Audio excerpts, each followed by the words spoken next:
feared and feared through Killarney. Now I'm back to hitching with the wind. But if Mickey Flynn should ever find me, I'll throw me caution all behind me and square off on that son of a bitch again.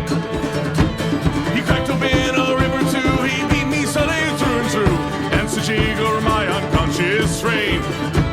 I won me healthy sheriff fights, well lucky son still had me life since Mickey Flynn beat me dumb and lame.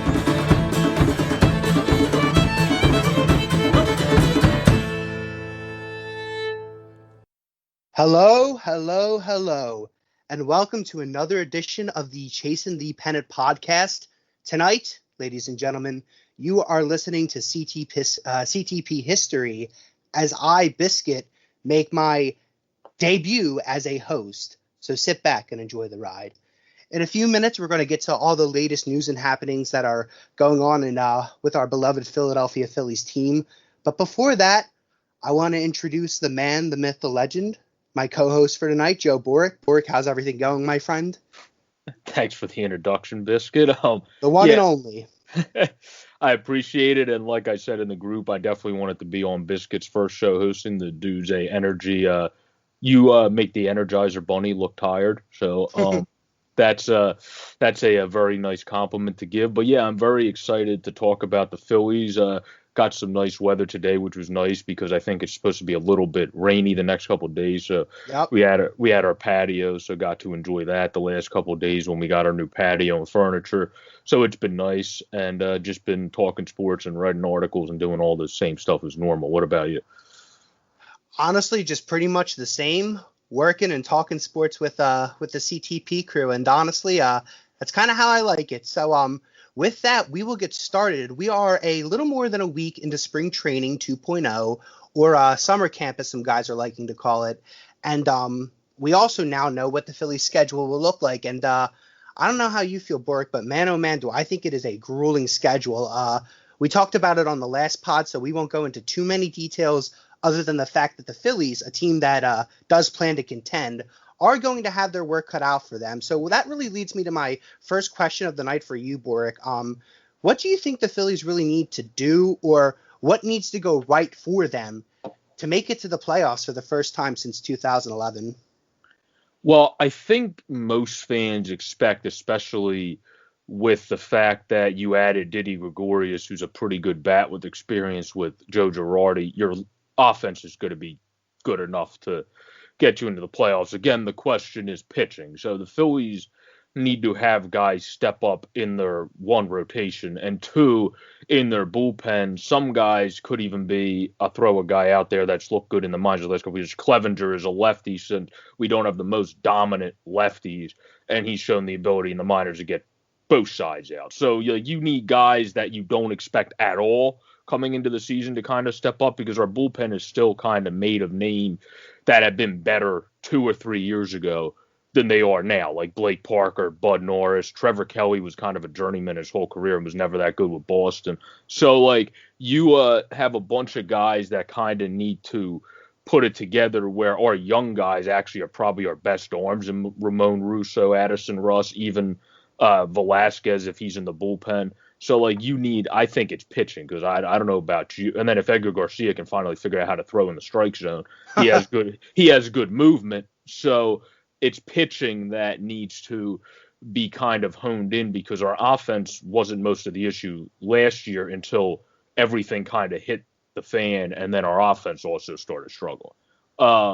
Where I think if our pitching was good last year and we had momentum, I don't know if you would have saw the same type of struggle from our offense when we weren't the Twins level where they just hit home runs like it was a home run derby. So I think the offense is going to be better with Diddy. I think Gene Segura is in the best shape of his life potentially this year, and we'll get into that more later. So it's definitely pitching that needs to step up. Awesome. Well, you touched on two things I definitely wanted to get into, both the lineup and the bullpen. And I agree with you about the bullpen. Look, like, starters are not, especially to begin the season, are not going to be going a full, 6, 7, 8, or 9 innings. They might only pitch 4 or 5, at most 6 innings. So the bullpen's going to be much more critical this year. And with that being said, you're right, too. The bullpen has been made up of guys who have been consistent throughout their careers. The bullpen as a whole, due to injuries and shortcomings, really took a step back this year. But I'm curious, you threw out a lot of different names with a lot of young guys in our bullpen, and one of the things that I wrote down was that they really do need to get the ball to Neris, but with Neris potentially being out to start the season due to I don't know if they announced what exactly is going on with Neris, but it could have been a testing holdup. He may have tested positive for the virus. He was back at our camp. Oh, he was back? Yeah, he's been back at our camp. That was tweeted. You're right. That was tweeted. So I think he might be good for opening day, and if not, I would assume it would probably go to Alvarez first for one game if I had to take a guess. Well, that led me into my question. So let's say, well, it sounds like he will be now, but let's say Neris isn't ready to start the season. Who do you really expect to step up and take that role to kind of get to the end of the game if the starting rotation can't make it, beyond the 6th or 7th inning, and you need guys to, get some tough outs in later parts of the game? Who do you trust? Well, I said I might guess it would be Alvarez. In terms of trusting him as a closer, I don't, because I trust him as a 7th and 8th inning guy. He's looked great in those roles. I've been at many games he has. Well, not many. He's only been in a couple in the ninth, but I unfortunately was at a couple of them, and he did not look that great when he's in the 9th inning role.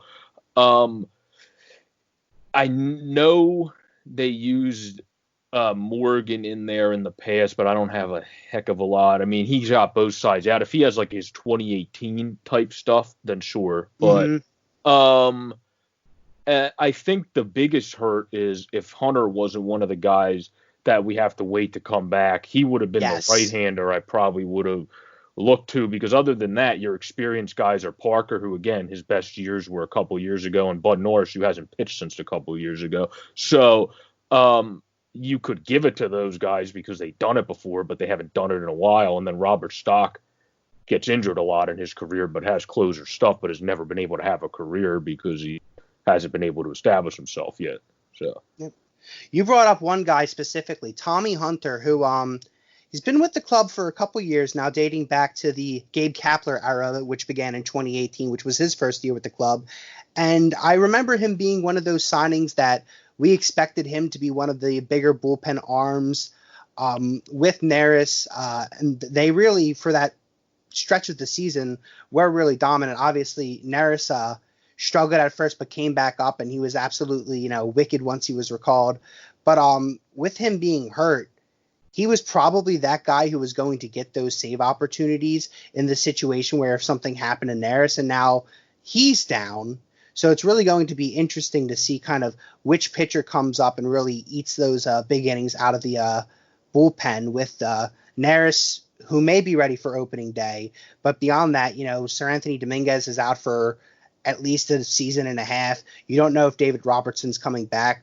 So it really kind of is, like you mentioned, Jose Alvarez, but there's no kind of, there's no indicator that he's ready to be the 9th inning guy either. I think he was great kind of in a setup lefty on lefty role, but I haven't seen that from him to be that kind of a big go-to name out of the bullpen in the final innings. No, thing. But I was going to say real quick, because he's also proven last year, another guy that's out with the virus is Suarez, who also proven to get both sides out. You might have went with him too. I would personally say, though, I think I said this in our one last podcast for CTP a couple of them shows ago. If we're up by a couple runs and you put him in the pen, say we're up by 3, it wouldn't be the worst idea, since that is a safe situation. That's just the most it is for to let Mainby, if he looks really good, because I know he was throwing a no-hitter, they said, in his simulated game today, and you put him in the pen, maybe just let Vinny go out there and see what happens if you're up by 3, because then he can yank him if he walks the first guy or looks terrible for the first batter anyway. So let's see what happens there, because I think he's going to be a better bullpen guy than a starter anyway. Yeah, I totally agree. And I think given the situation and the fact that there isn't a spot in the rotation for all of those arms, that you're going to see, whether it be, Nick Pivetta or Vince Velasquez, one of them is going to pitch more innings out of the bullpen than as a starter. So I think that's something that's going to be kind of exciting to watch. Maybe they have more success there as opposed to how they did as starters. I do think specifically in Vince Velasquez's case, that's a role that I think he could thrive in if he was willing to embrace being a reliever instead of a starter. But I wanted to bring up another point that you mentioned earlier when I first asked you the question of what do you think really needs to go right for this team? You brought up the lineup. And now the bullpen, as we talked about, has some weak spots. The rotation beyond Aaron Nola and Zach Wheeler has some weak spots. The offense is really where this team has the potential to be not, if they're not very good, they could be, this could be an elite lineup. I do really think that there are some big names in this lineup. Last year you had guys like Reese and Gene Segura. They got off to really hot starts but cooled down in the second half. Bryce and JT, they started off slow and got hot in the second half. That can't happen in this type of season.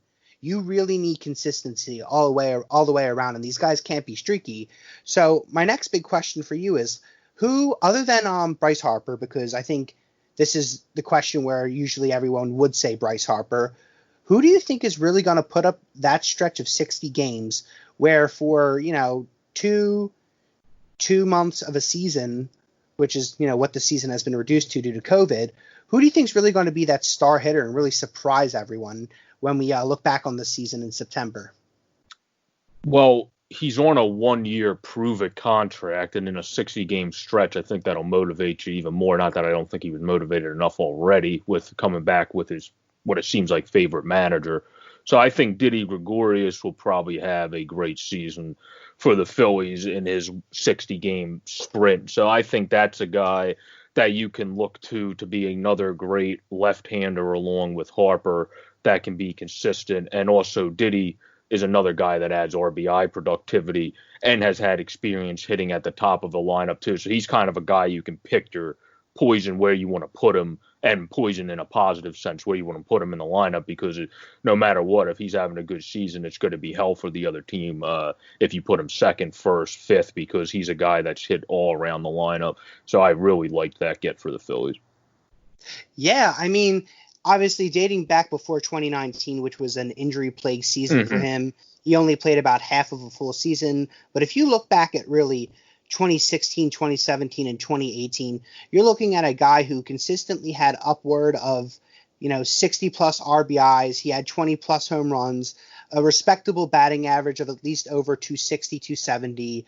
On base percentages, he's not really much of an on base guy. I feel like he doesn't really take a lot of walks. But I think the thing that's really something to clamor over Didi Gregorius is the fact that he does get the big hit when it matters. And yes. I think more than anything, that's what you really need for him to be this season, because exactly. I think dating back to last year, you have guys who were up and, 3 runners were on, bases loaded. You had 2 runners on base, and we could just never get the big hit that we needed to put us over and ultimately seal the deal on the game. But this guy, especially you look back at some of his postseason highlights, this guy really does get it done. So he's someone I'm really excited to watch. Yeah. And there's a fun fact on him too. I don't know if you knew this. In 17 and 18 with the Yankees, he placed 20th to be in the exact top 20 of the MVP voting both years. You know what? I'm on Baseball Reference right now, and as soon as you said that, I was looking at his accolades and MVP appearance or MVP votes, or if he was ever an all-star, stuff like that. And I actually just caught that, which is pretty unique. But hey, that's just a tribute to how talented he is. Obviously, last year was a down year because of an injury. He was probably unhealthy when he came back, so he probably wasn't fully ready to go, which explains his slow start.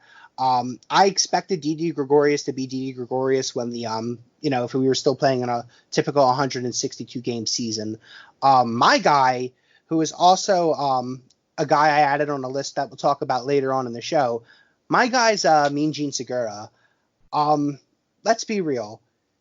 We didn't get the Gene Segura that we thought we were going to get last year, which was the Gene Segura that, was one of the best shortstops in baseball.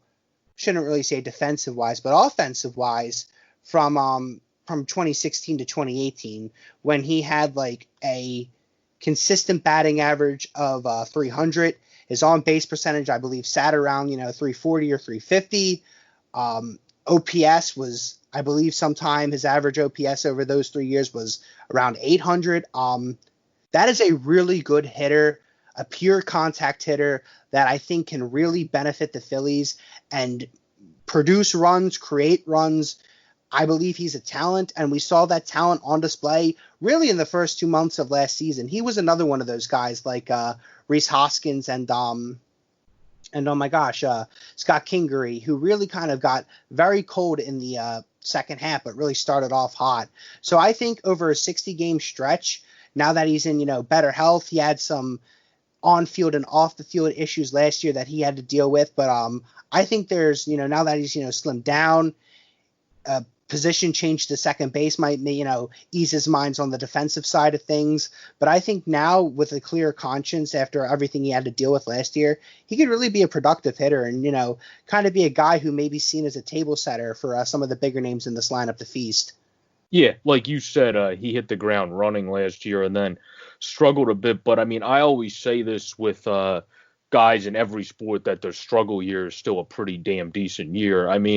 If you struggle and you're still hitting 280 and your RBIs year before were 63 and they drop by 3 to 60, that's not the worst year struggle-wise. So I'll take that as a struggle year if you're able to bounce back the next year. He's a guy that knows how to, like you said, hit it to all fields. And the fact that he looks like the most in shape this year. Season, he also placed 13 in the top 13 in the MVP with the D-back. He knocked 20 homers. He's not going to knock 20. If he had knocked 20 homers in 60 games, that would be ridiculous. But he could show more power numbers that would profile to maybe that in 162 because he's coming in his best shape, which that was his first year. He took off then. So it was a similar style back then. He was coming in his best shape with Arizona from a change of scenery from Milwaukee and really took off. So I kind of look for him to maybe be able to poke the ball out a little bit more this year too, because he's a great line drive hitter. And when great line drive hitters add power to their muscles in the offseason and actually really work at that side of things, which we saw a little bit less of from Gene last year. That's something that I think will heavily benefit him because he only hit even last year he hit 12 home runs, so that's not terrible. So he could definitely hit at least that projection in a 162, but again, he was probably in some of the worst shape of his career last year, and now he's in some of the best shape of his career. So to be able to do that, then I agree with you. I see him having a great season, which is very helpful because one of those guys is left-handed, I said, and the other guy's right-handed. So the Phillies could definitely use two guys that can hit very productively from both sides there. Yeah, you alluded to it earlier. From 2018, his batting average was 304, 341 on base percentage. His OPS was, I believe, 755. All three of those numbers did go down in 2019. His batting average dropped about 20 points. His on base percentage dropped a little shy of 20 points. His OPS dropped about 10 or so points.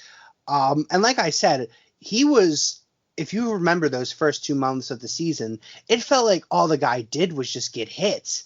And then like out of nowhere, like he started taking those really weird chops where he would fall to his knee. He just didn't look kind of like right at the plate. His swings weren't as smooth as they were. And you said it yourself, like, I feel like he's playing with a chip on his shoulder.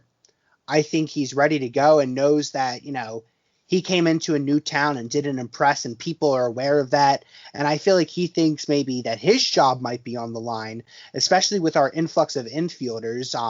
If he underperforms, there is a very good chance he may lose his spot playing or may lose playing time, especially as we head down towards the stretch. But I don't think that'll be the case, and I really look forward to him having a really exciting year. But before we carry on tonight, if you are in the Bucks area, ladies and gentlemen, anytime in the near future, go check out Just Food. Check out our boy Asian Rob over at Just Food. They do a catering service. You could do takeout, pick up sandwiches. Their number is 215-794-FOOD or 215-794-3663. Once again, that's 215-794-3663. Tell them Chase'n The Pennant sent you. That is Just Food, ladies and gentlemen. So, moving on, we talked about some names earlier, guys like Bryce, Didi, Mean Gene, guys that, we really expect to kind of be table setters and productive this season. But I also wanted to talk about guys tonight who might kind of be like not under the radar, but off the radar, guys who are kind of with the organization that are, just kind of still with us due to whatever reasons. Maybe it's a lengthy contract that no one would want to pick up in a trade, or a guy who you expect to really pan out and be a at least respectable big league starter that the team's just kind of dragging around at this point.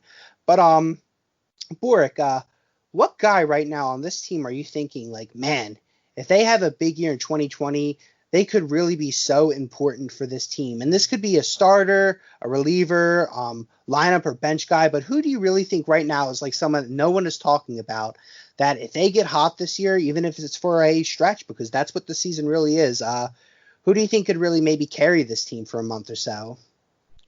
Yeah, I think somebody that's always started the season early, and I did a article and video about it on our YouTube page and website if anyone wants to check that out, is Jake. And even last year when he was injured kind of to start the year, it looked like, to me at least, like he didn't look as loose early, where in 18 when he started pitching, he had great numbers early and he looked like he was pretty fluently throwing the ball until the knee started bugging him at the end.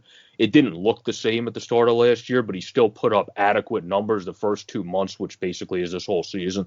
So he would have been a adequate 3-4 last year. In 18, he would have been an adequate top 3 without a doubt in a 60 game stretch, looking at his numbers. But I would say he's a guy at this point, you can look for him to step up because he does such good early. And also when I was watching his highlights, when I watched Sportsnet Central, that same looseness and fluency throwing the ball I saw when he pitched in 18, especially because I always get the ticket packages that you go to like all the early games. So I saw him a lot really early.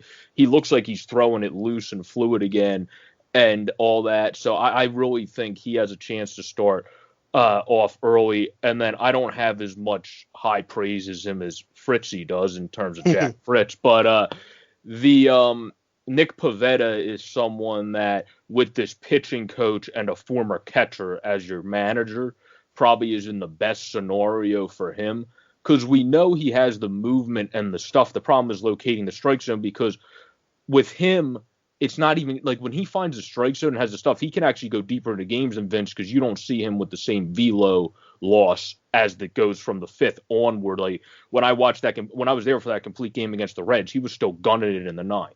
So like where Vince, you normally see the tiring after the 4th at most when it comes to his velocity dipping. So they're different, where that's why Nick is a guy I think profiles great as a starter, and if you can really get him going as a 4th or 5th, this is the staff to do it with.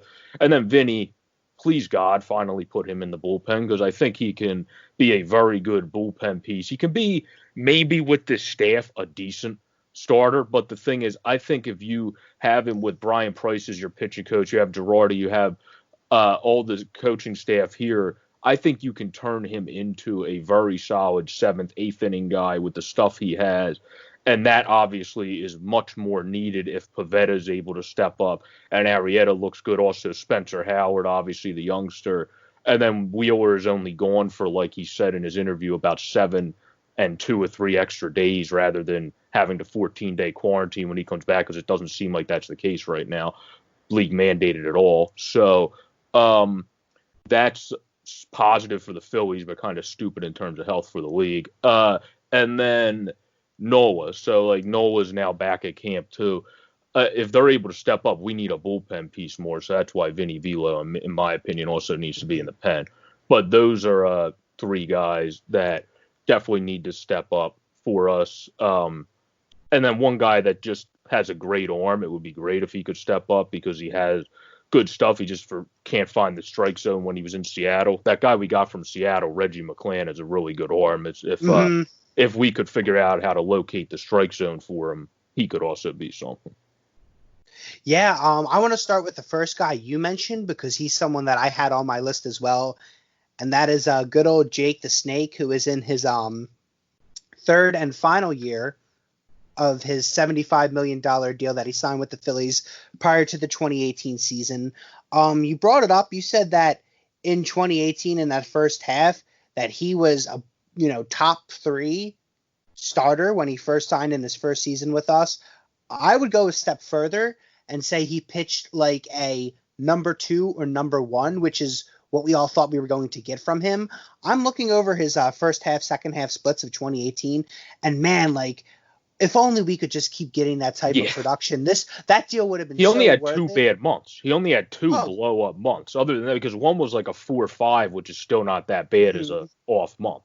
So yeah, his first half, you're looking at a 7-6 record. Obviously wins and losses don't mean that much in terms of record. Get no run support. Right, but a 323 earned run average in 18 games. Obviously his strikeout numbers were down, but you were kind of expecting that due to his decreasing velocity. He pitched over 100 innings. What more could you want from him at that point? That was exactly the type of production you expected. Now, those numbers went to shit in the second half. He ended up with a 504 run average throughout the second half. Those numbers haven't gotten better since. He's been terrible since, and not worth the $25 million annual average salary that he is receiving. I believe he's making $20 million this year. And right now, it looks like he will not be rejoining the club beyond this year. But with that being said, well, he was decent the start of last year, though. That's what I like. First 2 he had months, like a good month or two. Yeah, first month. Yeah, he had like a 4 starter, which obviously could help you out this year, because even if he's able to do that, you now have Zach Wheeler, and if he only misses, and you don't have to do that 14-day quarantine stuff, the regular period of time you miss for having a child, then that's not as big of a deal as we thought it originally could have been.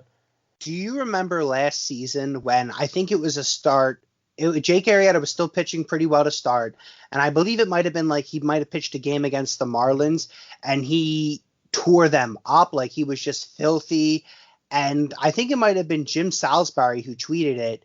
He apparently might have walked by Arrieta and said, you really did a really good job tonight. And then I remember the quote being Arrieta flipped on his sunglasses and said something like, "I'm back, baby," and then completely went to shit every single game after that. But obviously that's not really, I attribute that to his, cockiness of a player rather than his own actual performance.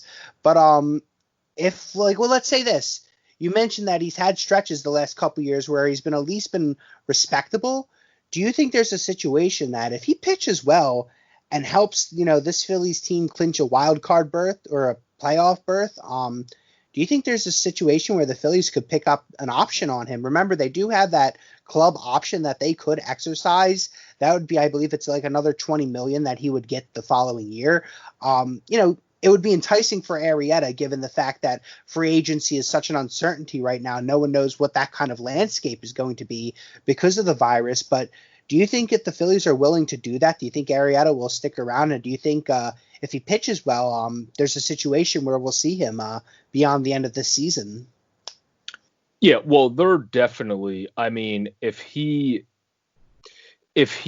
gets that option exercised, obviously he'll be ecstatic, because I think he'll have to pitch to his starting numbers of 18 for them to think of exercising a $20 million option on him, especially with what you said, the uncertainty of the market, because then you're still expunging a bunch of money towards one asset you already have, but you're just adding another year of that crap ton of money when the 60-game stretch was his best stretch run for you. So that would be a huge risk to take on the exercising the option front. But in terms of keeping him around, I could see them doing that. I just don't think it would be via the option. They would probably decline the option, I would think, and then try to negotiate an actual contract with him, because unless if he pitches to a 2.2 or a 2.3, 2.4 ERA, I don't think they're going to exercise a 20 mil. If he pitches to a solid 3 ERA, they'll probably be well, this was 60 games, so we would still rather pay him less than $20 million to keep him around. So I could see them keeping him around, but I don't think it would be for that option. Yeah, I believe it was like one website that I used to review projections and stats. I don't think it was Fangraphs. I'm not too sure off the top of my head, but I was just looking at the numbers earlier, specifically for the rotation and what people are expecting the Phillies, specifically the rotation, to do over this 60 game stretch. And beyond Nola and Zach Wheeler, Arrieta's numbers weren't pretty to look at. It wasn't anything sexy. So it's going to have to be real drastic for what everyone's really expecting of him to put up to really make me even want to keep him around beyond this season. But another guy I wanted to talk about who I think is right now kind of, still under the weeds. And it's also because he is not in camp right now due to testing positive for COVID-19. And there was that, of course, very tough read by Jim Salisbury, which really was like an interview with Kingery, detailing his experiences with the coronavirus, and that is Scott Kingery. Got off to that. Do you remember that like kind of first 2 months of him last year? He was insane.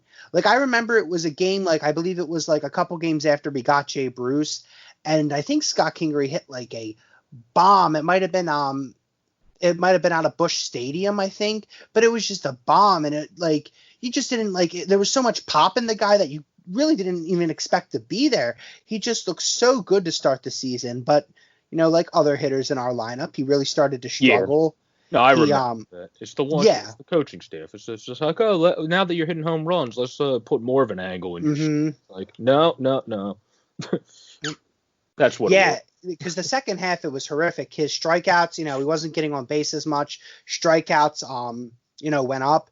Nonetheless, like for a guy who is still very early in his career, and the fact that he was borderline abysmal in 2018, it was a step up for him. Girardi mentioned that he wanted to keep him at one position, but I'm curious. I think Scott Kingery, just given how the year is going to play out because of COVID and the fact that you really do have a plethora of infielders in, Rhys Hoskins, Gregorius, Gene Segura, you got Kingery, you have guys like Josh Harrison and Logan Forsythe who could see time, and all of that with the emergence of Alec Boehm as well. So do you think Kingery is going to stay maybe in the infield? Do you see him maybe taking time in both the infield and outfield? Or do you think he's going to be like what he kind of has been the last couple of years, which is like a true utility player and just playing all around the diamond? He probably will see time all over, although his most consistent time this season, and this also hinders on how well one of these two and Quinn and Hazley stay healthy, and Roman Quinn, and that how well Hazley does in his second year. I think you'll see him play some in center. Even if Hazley does well, how well he hits lefties would still play into, if he's not hitting lefties that great, then Kingery will probably play center against lefties. So I think his most time will probably be seen actually in center, and his second most time, because he's shown the ability to field over there, because it just kind of hinders on how well Boehm does. And then if Gene shows the ability to field over there in a long run, you might see him at third again. So because he's shown the ability to play that position, and shortstop, we kind of have a bunch of guys that can play there now. Second, we do as well. Third is more of a question mark. So in terms of fielding, so that's a position you could still see him play. I would say secondary, but other than that, you probably move around. But I could see center maybe becoming a position he plays a lot, like he did when he kind of first came in and we threw him out in center. He played a lot consecutively there. I could see that being the case, because that's the position that's most like eye striking that you could need somebody. Yeah, I completely agree with you. Obviously it depends how Roman Quinn and Alec Boehm and Adam Hazley stick it in center field. But, with Alec Boehm on the way, and you're going to see him this year, probably sooner rather than later, he'll probably be down the first, 7 games or so because of the additional year of service time. But once he's up, it's kind of like common knowledge. You don't bring up your top prospect to not play him. So he's not going to ride the bench. Like, you're going to expect him to see him, like, at least, if not in the DH role consistently, I could see him getting time at first base. He's also, a third baseman, so he's going to probably get time there as well. And that's going to, you're going to have to bench some guys who would be, he's going to take time away from someone. And if there's a situation where Scott Kingery's the hotter bat out of guys like Adam Hazley and Roman Quinn, which if, Scott's healthy to start the season and, does start on time, that could be the case. So, yeah, I do think you're going to see a lot more of Scott Kingery in center field. I think that's really where he'll stay mostly, unless you're giving him time at second base. But I also think it's something that down the line, specifically come next season, you could, if someone like Gene Segura struggles, or if Didi Gregorius does not come back, that's a situation where Scott Kingery can move back to the infield, because I do feel like at the end of the day, his home on this Phillies team will at some point become and will stay the infield, just because I think, he can pick up other positions well, but, the guy is a minor league Gold Glover playing second base. And for someone so young in his career to just kind of be thrusted into a super utility role and be told, okay, we expect this from you offensively, but defensively as well, we want you to learn, third base, shortstop, left field, center field. And it's a lot. He even said it was a lot. He said it was mentally draining going to the ballpark and not knowing where he was. So I even think for his career long term, I'm not saying it's going to, make him some type of wizard, but if the kid wants to stay at one specific position, I think that's the route the team will need to go in the long run. And like I said, depending on who struggles this year, whether it be Gene Segura, I think there's a situation situation where Gene Segura might not come back next year. The team might try to move on him if he underperforms. Yeah, well, the other thing is with the DH, the likelihood is also because Stott was supposed to be a quick riser, not having minor league ball really hurts him. Mm-hmm. So Kingery could probably play short next year or third, because if one of Diddy or Gene does well and they're on the team next year, he could play third. And then if the DH is in, you're going to have Hoskins probably potentially DH or Bohm, depending which one you think's a better fielding first baseman. And then the other would play first, where then you could have whoever you want at that point at second. But I do think, because down the line, like Howard Reynolds said during the draft, my main homeboy Casey Martin is going to take second base. So, Kingery's not going to have Kingery ain't going to have the chance to play second base, because like the great Howard Reynolds said, who was a pretty good second baseman himself, that he thinks he would be best to settle at second. And I think Kingery would be best to settle in the infield. But with how good his range is, and he's developed his range, I think he might also be a little bit of a waste at second. If Stott looks like he's a solid solid fielding shortstop, I would just move him to third because of his arm strength, and then let Kingery play short because he's shown the great range already, which is very impressive since he moved to second and didn't play it that much, but he's definitely shown the ability to range to the balls that he's shown at second and turn that into being able to range the balls at short. So I could see that becoming his position if Stott profiles better as a fielding third baseman, and then Bohm can play first, or Reese, and then the other will just DH. Yeah, and that's honestly something I feel like we can't say about the Phillies over the last couple of years is they have a good problem on their hands. They have a lot of guys. Yeah, right? They have a lot of guys that could make up a very talented infield, and most, at least two or three of them aren't even in the major leagues yet. So it is going to be exciting to watch what happens unfold this year with, the addition of Alec Bohm, and hopefully by this time, or maybe a couple months into the final stretch of next season, we do get to see Bryson Stott maybe in the major leagues if he is a fast riser. But you're right, not having, minor league baseball this year really does kind of screw that over. But before we get to our final thoughts tonight, I just wanted to remind everyone to check out the guys who provide us with our intro and outro music, the Jackdaws. They are great, really good, lively music. Feel free to check them out on their website, jackdaws.com, or give them a look up on Facebook at the Jackdaws. But to really wrap things up tonight, Boric, give me a final thought. What are you thinking about?